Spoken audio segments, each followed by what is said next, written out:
Good morning. Good morning. Today is Tuesday, April 21st. Yes. That's not, I don't know what that is. Adam likes to pronounce words different, and if you get him on different parts of words with higher, lower, if you get him going on a long word, he'll do it for hours. It's the funniest thing. Jack too. I put the wrong emphasis on the wrong syllable. I couldn't figure out how to describe it, but that's exactly what he does. And if you get him on a word like emphasis, he'll do it the whole drive in the car. Oh, Sydney sweet loves bean. it. My name is Adam. I'm the youth pastor at Crossroads Church. This is my beautiful, lovely, glowing wife, Sydney. We have an amazing son named Jack. We have been reading a morning devotional during the social physical distancing from Jesus Calling by Sarah Young, and we've just been sharing it with all of you out there, trying to model how we start our day each and every day with God. Yep. And so quick and so easy. Maintain that relationship throughout. Amen. Amen, brother. So if you have Jesus Calling, I encourage you to read along. Jack's on this new kick where he figured out his lung capacity. It's not a cry. It's not a whine. It's just it's a scream. A yell. Also, he's getting himself stuck under things and he's very proud of himself for it. Beds. He's about to do it right now. April 21st reads. Hang on, I'm on the right page. We're getting there. Okay. Proceed. Let me control your mind. The mind is the most restless, unruly part of mankind. Long after you have learned the discipline of holding your tongue, your thoughts defy your will and set themselves up against me. Man is the pinnacle of my creation, and the human mind is wondrously complex. I risked all by granting you freedom to think for yourself. This is godlike privilege, forever setting you apart from animals and robots. I made you in my image, precariously close to deity. Though my blood has fully redeemed you, your mind is the last bastion of rebellion. Open yourself to my radiant presence, letting my light permeate your thinking. When my spirit is controlling your mind, you are filled with life and peace. And the verses underneath read, Then God said, Let us make man in our image, in our likeness, and let them rule over the fish of the sea, and the birds of the air, over the livestock, over all the earth, and over all the creatures that move along the ground. So God created man in his own image. In the image of God, he created him. Male and female, he created them. Genesis chapter 1, verses 26 and 27. The mind of sinful man is death, but the mind controlled by the Spirit is life and peace. Romans chapter 8, verse 6. Man, I am a word guy. Every time I read something, words pop out at me. I read constantly my Bible and novels and books, and I can't stand to read a word and not understand it. So I'm always in my dictionary.com app or something like that, but there are a lot of words in here that really stuck out to me. Mm-hmm. And this morning devotional is so true, because even after you have not mastered, but feel like you have control of your actions and you're living in a way that is pleasing to God, it is so true that the mind, sometimes it can be so hard to control your thoughts that move at lightning speed and can go in a sinful direction in the blink of an eye. And your mind is a powerful thing, because you can share your mind with the world, or it can be completely private from anybody, and you don't have to tell anybody. And it can, if you let it, it can run rampant. I know mine does. I mean, it's a powerful thing. My mom used to tell me that,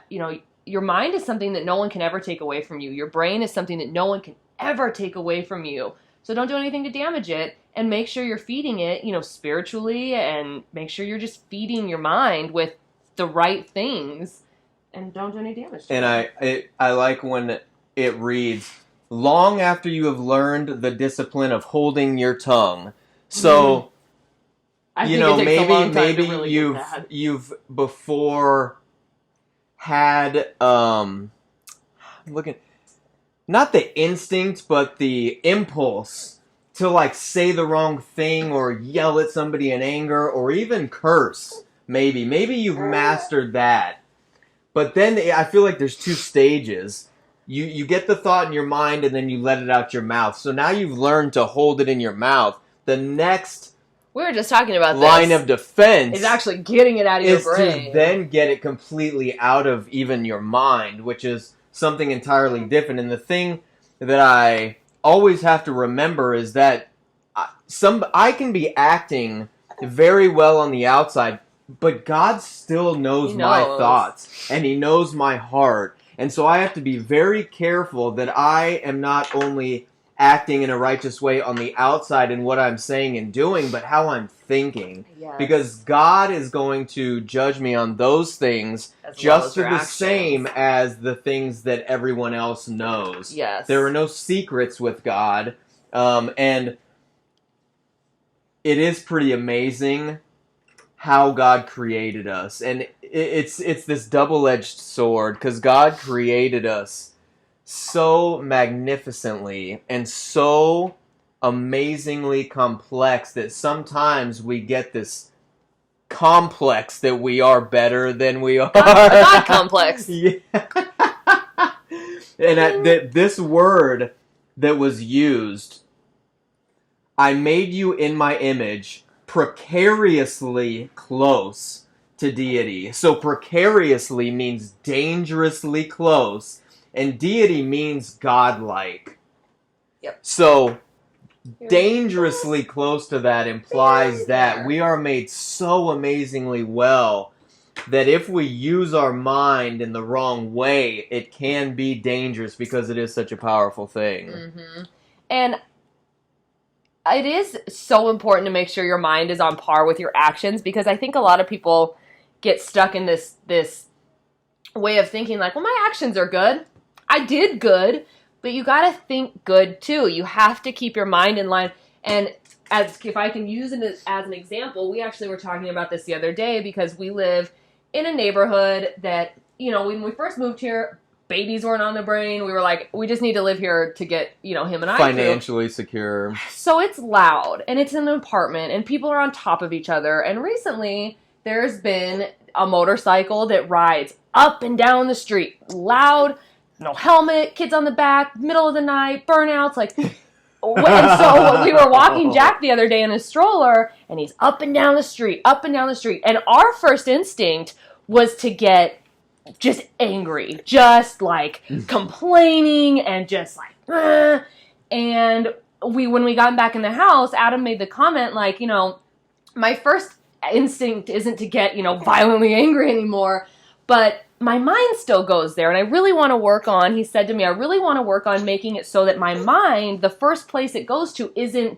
anger. The first place it goes to isn't this snap reaction.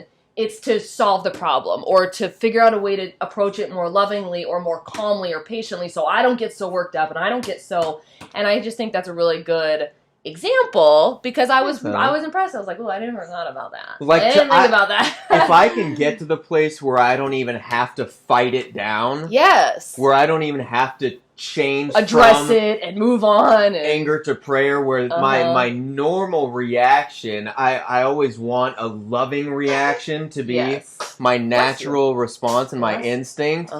And just to be honest, right now it's not in some cases. We're human. We get angry and our mind is powerful. I pray to God to mold me into a more servant-like person, into to serve Him better. And the best way to do that is to have my mind as pure as possible. And I love that the next part of the devotion tells you, it says, open yourself to my radiant presence. letting my light permeate your thinking. Permeate means to go into every part of you, to Every completely corner. saturate. And we say this over and over and over, but you do that by not just praying once a day, not just by going to church once a week, but by seeking Him constantly throughout the day. You will let the light of His presence permeate your mind, your thinking, which is exactly what I'm talking about. I want His light to permeate me so that when I come across situations like that, it shines out through my actions, and I'm not having to fight down anger or anything else. I always like to remember that when you encounter people, you may be the only version of Jesus that they ever see. And if their experience with you is less than, and it's not very full of love, and if Adam were to go up to the motorcycle dude and start screaming in his face, that may be the only chance that he has to encounter Jesus in a long time.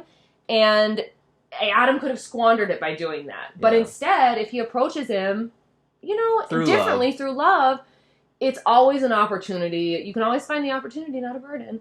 But I like to think of it that way. You could be the only form of Jesus someone sees. So try and have that interaction go as such. God, you want them to absolutely. see Jesus. That is such a good way to think about it, that you never know how your interaction might affect someone else's relationship with God. And it may be that you are their only chance to come into contact with faith. And so it's important. God granted us... And you may be just what they needed. God granted us awesome responsibility in that He placed us over everything else on earth. And sometimes that can get into our mind that we are the ultimate. So we just always have to be wary of the chain of command, as I like to call it. We're not the top. God made us the pinnacle of His creation. Yes. But by de facto, He created us. So it's always God first. We always must look up. And then remember that as we serve Him and seek Him. That's right. And don't let my mind run away with it. Because it will. Man, I've had sermons on this where our minds are so powerful. We have to pray for the ability to control them and for God to mold them properly into a loving mind. Because I want a mind that my instinct is always to glorify God. I don't want not where you have to talk yourself off the ledge like this isn't godly, this isn't, right. And I pray, when I do feel anger, I pray and God will release that anxiety or that anger. Yes. But I want to get to a point where that's not even my instinct. And you will. Thanks for bringing that up, love. It's just, everyone's a work in progress. We all have things we can work on. And absolutely. We just try and give you guys a little peek into our life and how we do that, which right now we're dealing with a loud dude down the street. You're going to hurt yourself. With a loud dude down the street with a motorcycle that really brings some frustration to our house. So we're working through it and glorifying God, and this is real life, people. Perfect for today's problems in our life, so I hope it applied to you guys too. We love you. I hope you're having an amazing start to your week. Have a very blessed day, and we will hopefully see you tomorrow. Yes. Love you. Love you.